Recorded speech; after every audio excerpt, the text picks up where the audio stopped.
My dear friends, Shalom. നമുക്ക് Bible പഠിക്കുമ്പോൾ വ്യക്തമായി നമുക്ക് മനസ്സിലാക്കാൻ കഴിയുന്ന ദൈവത്തിന്റെ ഒരു ക്യാരക്ടർ നിങ്ങളുമായി പങ്കുവയ്ക്കാൻ ഞാൻ ആഗ്രഹിക്കുകയാണ്. He doesn't call a qualified, he qualifies the called. ഇതിന്റെ അർത്ഥം ദൈവം ഒരിക്കലും യോഗ്യതയുള്ളവനെ അല്ല തിരഞ്ഞെടുക്കുന്നത്. ദൈവം ഒരുവനെ തെരഞ്ഞെടുത്ത് അവനെ യോഗ്യനാക്കുകയാണ് ചെയ്യുന്നത്.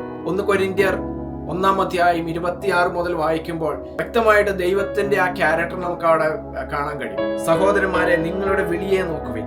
ലോകാഭിപ്രായ പ്രകാരം ജ്ഞാനികൾ ഏറെയില്ല, ബലവാന്മാർ ഏറെയില്ല, കുലീനന്മാരും ഏറെയില്ല. ജ്ഞാനികളെ ലജ്ജിപ്പിപ്പാൻ ദൈവം ലോകത്തിൽ ഭോഷത്വമായത് തിരഞ്ഞെടുത്തു. ബലമുള്ളതിനെ ലജ്ജിപ്പിപ്പാൻ ദൈവം ലോകത്തിൽ ബലഹീനമായത് തിരഞ്ഞെടുത്തു. ഉള്ളതിനെ ഇല്ലായ്മയാക്കുവാൻ ദൈവം ലോകത്തിൽ കുലീനവും നികൃഷ്ടമായതും ഏതുമില്ലാത്തതും തിരഞ്ഞെടുത്തു. ദൈവസന്നിധിയിൽ ഒരു ജഡവും പ്രശംസിക്കാതിരിക്കേണ്ടതിന് തന്നെ ദൈവം വിളിച്ചു വേർതിരിച്ച ഒരു വ്യക്തിയായിരുന്നു അബ്രഹാം. നമുക്ക് എല്ലാവർക്കും അറിയാം, അബ്രഹാമിന്റെ ആദ്യത്തെ പേര് അബ്രഹാം എന്നായിരുന്നു. നമുക്ക് ബൈബിൾ പഠിക്കുമ്പോൾ അബ്രഹാമിനും അനേക തെറ്റുകുറ്റങ്ങൾ ഉള്ളതായിട്ട് നമുക്ക് കാണാൻ കഴിയും. 2 പ്രാവശ്യം അബ്രഹാം തന്റെ ഭാര്യയെ ചൊല്ലി കള്ളം പറയുന്ന കാര്യങ്ങൾ നമുക്ക് കാണാൻ കഴിയും. മേജറായ ഒരു മിസ്റ്റേക്ക് ആയിരുന്നു, അല്ലെങ്കിൽ ഒരു സിന്നായിരുന്നു അബ്രഹാം ചെയ്തത്. മാത്രമല്ല, അബ്രഹാമിന് ഹാഗാറിലുണ്ടായ ഇസ്മായിൽ. നിങ്ങൾക്ക് മിഡിൽ ഈസ്റ്റ്, ഇന്ന് ലോകം മുഴുവൻ നമുക്ക് കാണാം, പല പ്രശ്നങ്ങൾക്കും അതൊരു ഉറവയായിരുന്നു, അതൊരു ഉത്ഭവമായിരുന്നു. ആ അബ്രഹാമിനെയാണ് ദൈവം ജാതികൾക്ക് പിതാവായി, അനേക നേഷൻസിന് പിതാവായി ദൈവം വിളിച്ചത്. ദാവീദിന്റെ ജീവിതത്തിൽ നോക്കി അനേക ഫോൾട്ട് ദാവീദിനുണ്ടായിരുന്നു. പക്ഷെ ദാവീദിനെ ദൈവം വേർതിരിച്ചു. ദാവീദ് ഒരു ഇടയനായിരുന്നു. ഒരു ഇടയ ബാലനെ ദൈവം വേർതിരിച്ച് ഒരു രാജാവാക്കി. ഒരു യോസേപ്പ് ഒരു സ്ലേവായി ഈജിപ്തിലേക്ക് വിൽക്കപ്പെട്ട ഒരു വ്യക്തിയായിരുന്നു. ജയിലിലായിരുന്നു. ആ വ്യക്തിയെ ദൈവം തെരഞ്ഞെടുത്ത് ഹല്ലേലൂയ ഈജിപ്തിന്റെ ഭരണാധികാരിയാക്കി മാറ്റി. യാതൊരു യോഗ്യതയില്ലാത്തോടുന്ന ദൈവം ചിലരെ വേർതിരിച്ചു. ദൈവം സാറാ എന്ന് പേര് മാറ്റി. Hallelujah, that means the princess. ദൈവം അബ്രഹാമിന്റെ പേര് മാറ്റി ഇബ്രാഹാം എന്നാക്കി, the father of many nations. ഗിദെയോനെ കുറിച്ച് നമുക്ക് കാണാം. ന്യായാധിപന്മാരുടെ പുസ്തകത്തിൽ 6-ാം അധ്യായം നമുക്ക് വായിക്കുമ്പോൾ ഗിദെയോനെ ദൈവം പ്രത്യക്ഷപ്പെടുന്ന ദൈവികമായ ഒരു എൻകൗണ്ടർ ഉണ്ടാവുന്ന കാണാം. ഗിദെയോൻ പറയുന്നുണ്ട്, my family is poor in Manasseh ഗോത്രത്തിൽ തന്നെ ഞാൻ ഏറ്റവും പാവപ്പെട്ടവനാണ്. I am the least in my father's house.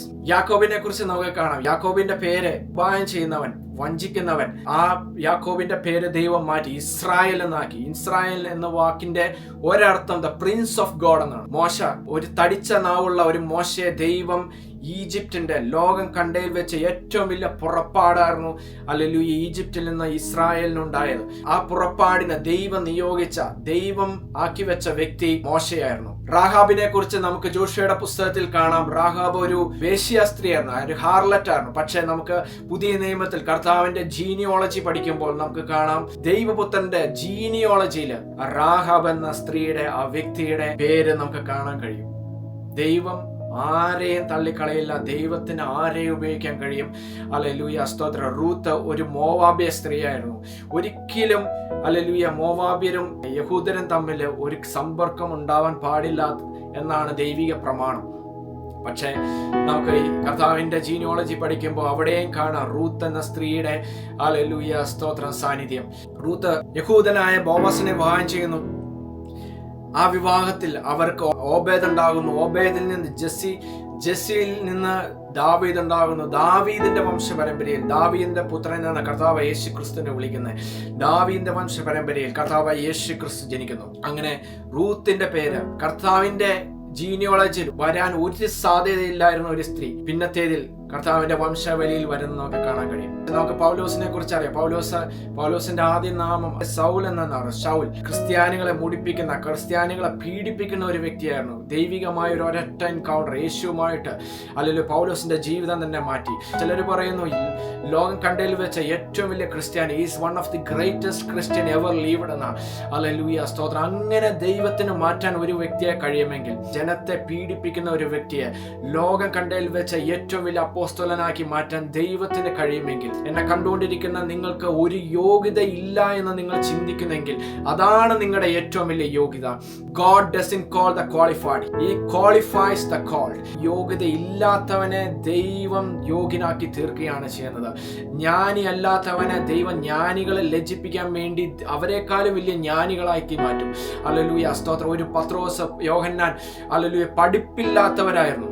Hallelujah അവർ മുക്കുവരായിരുന്നു, അവർക്ക് വലിയ വിദ്യാഭ്യാസം ഇല്ലായിരുന്നു. പക്ഷേ ജ്ഞാനികളെ ലജ്ജിപ്പിക്കുവാൻ, രാജാക്കന്മാർ മുട്ടിടിക്കുന്ന തരത്തിൽ ഹല്ലേലൂയ അവർ പ്രസംഗിക്കുകയും കർത്താവിന്റെ വചനം സുവിശേഷിക്കുകയും അല്ലെങ്കിൽ അത്ഭുതങ്ങൾ, അടയാളങ്ങൾ, വീര്യപ്രവൃത്തികൾ ചെയ്യാൻ അവരെ ദൈവം ശക്തമായിട്ട് ഉപയോഗിച്ചു.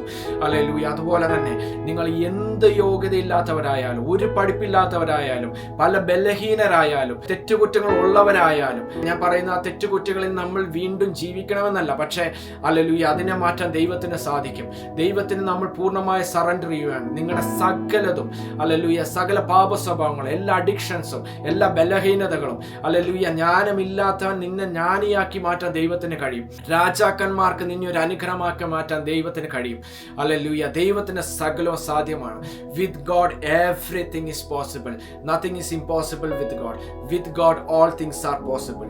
ദൈവം നിങ്ങളെ അനുഗ്രഹിക്കട്ടെ. God bless you all.